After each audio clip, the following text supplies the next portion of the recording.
Welcome to video number 27. In video 26, we began designing a type hierarchy, which is here in front of you on the screen. And we want to model motorized vehicles that move people. So we first came up with cars, and then we started to think about boats and airplanes and realized that some of the characteristics of all three of these are shared. And so we created a base class called vehicle. If you want more information, please go watch video 26. Now we're going to try and code this model up so that we can demonstrate inheritance and so on. So I'll create a file called vehicle.cpp.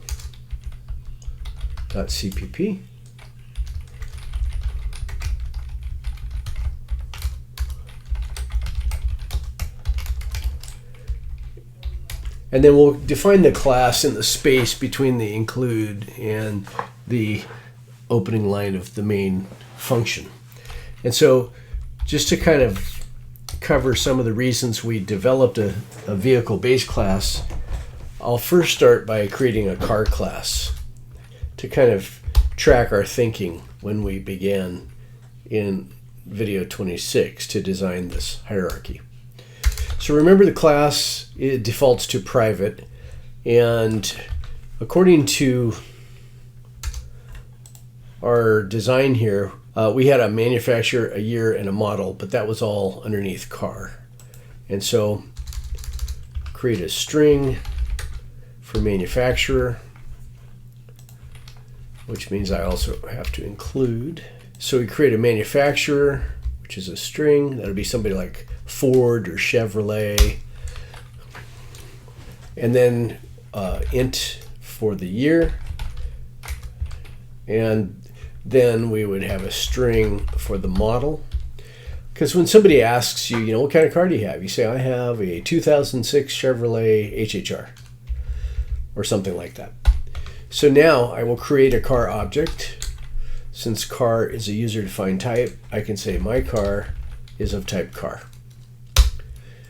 And then I can say, well, I want to output, the answer to the question, what kind of car do you have? Okay, so we're not doing anything with my car other than in creating the object, but we're just outputting a literal.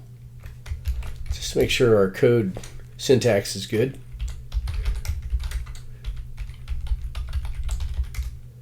And sure enough, I forgot something.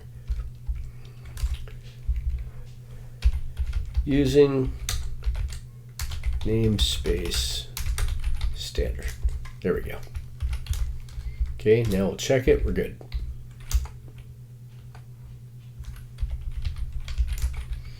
All right, let's continue building out our model.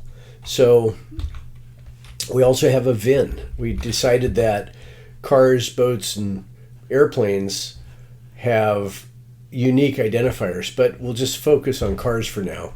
And so we'll have a string, which is the VIN. That stands for the vehicle ID number. And it's 17 characters. You can Google it. But now, since all of these are private, this is a good example. It's a good time to bring up one of the key terms in object-oriented programming, and that's called information hiding. And we're hiding this information because over the decades, many software bugs are due to people being able to go into the program and mess with these values. And you might think, well, that's what programmers do, is they mess with the values. Yes, I agree.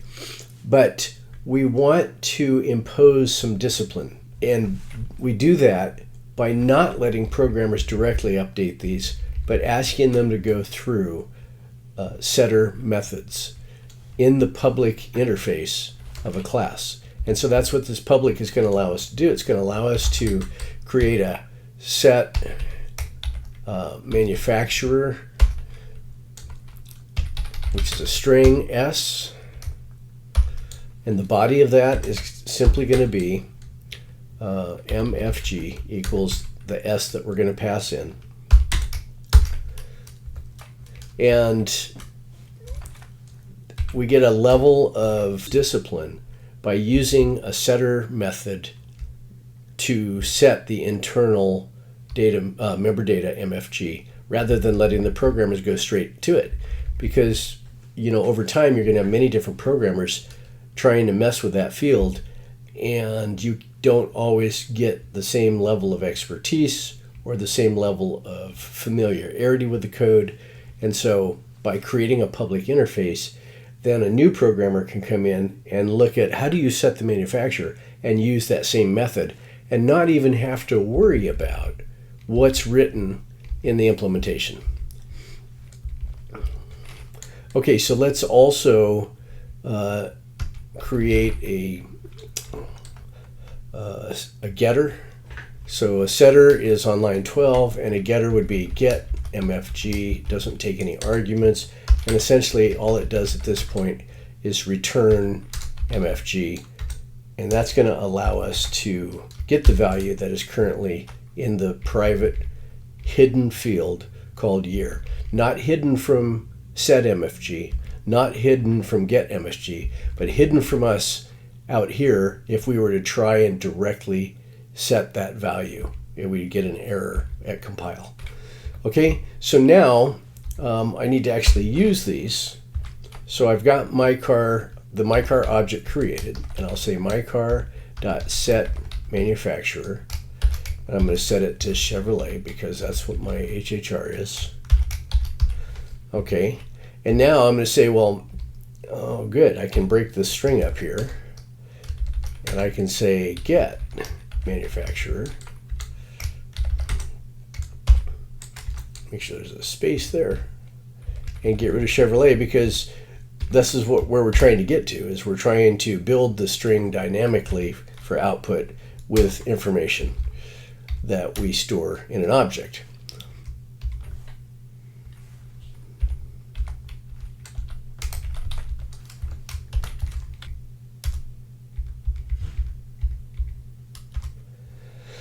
Okay, so that worked, and let's take the next step and let's create setters for the year. In fact, to speed things up, the compiler is helping me find all the bugs that I've already introduced to this program.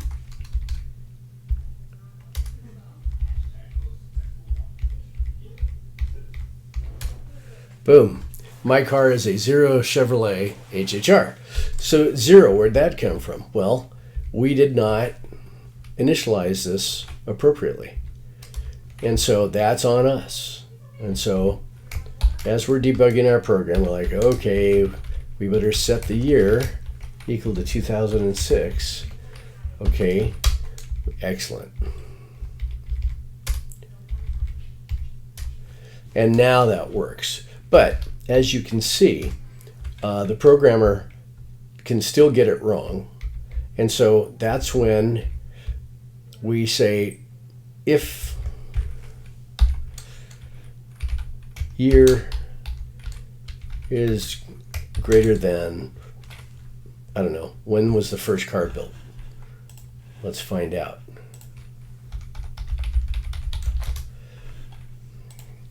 What is the year of the first mass produced car? 1908. Good enough. You may be interested. Don't waste your time now, but you now know greater than or equal to 1908. And now, by adding this, we have just added intelligence to set year, so that every programmer that comes after us and who uses the set year method on the car object is going to be at least getting it right back to 1908 and going forward. He or she could still make an error going forward by calling it, a 3006 car, but we could even fix that if we wanted to. We could put in an or condition here. If year is greater than or equal to 1908, or, and year is less than or equal to, who knows, say we expect this program to run for 20 years, and then we'll add another 20 because by then our software will probably have been replaced, and so we'll take 40 years from today, so we'll say 2061. And so we'll say, okay, less than or equal to the year 2061.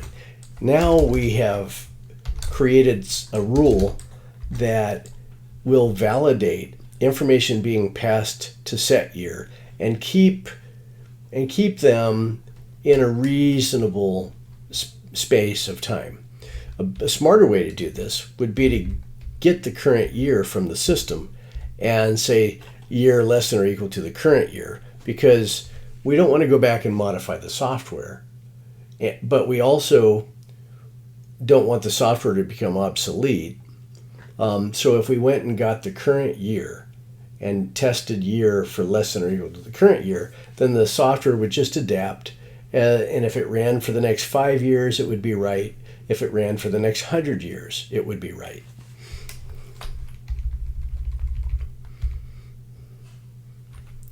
Okay.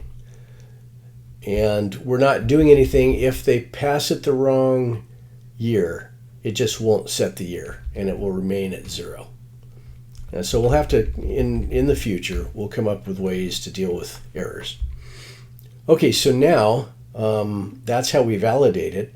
And then lastly, we should go ahead and create the getters and setters for setting the model. So I will grab these two lines and put them here, and I'll say model. I'll change this to M, not because I have to, but because it just kind of makes sense in our brain. I'll say model, and I'll say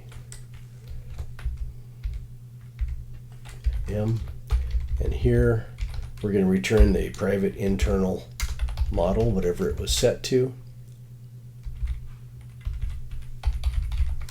Okay. All right, then we have one more. So I'll fix this line, and I'll say space, and then I'll say mycar.get model, and then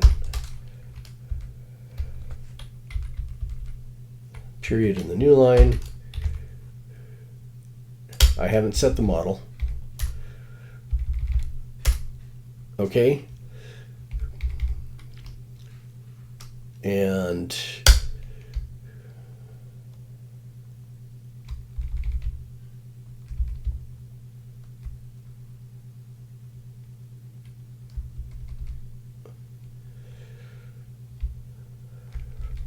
you see the bug. This should be Y, because we're checking Y, not year. So there's another bug. And fortunately, when I saw the 0 year, I realized my error. Okay, and now we have the correct year. Now we are looking for the correct model, which has never been set.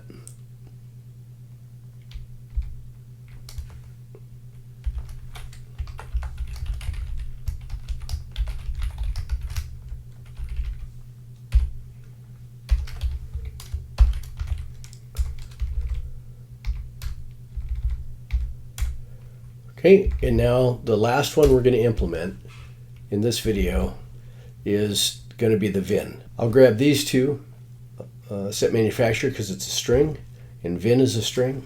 So I'll yank two lines, put them down here,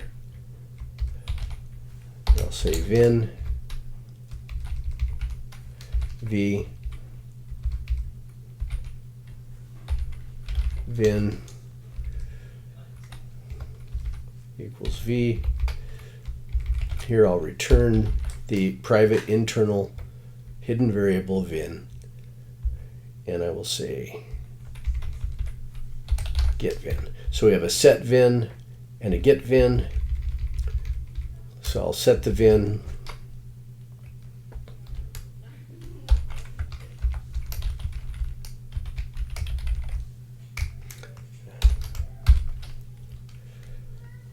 So I'll just fake one for now.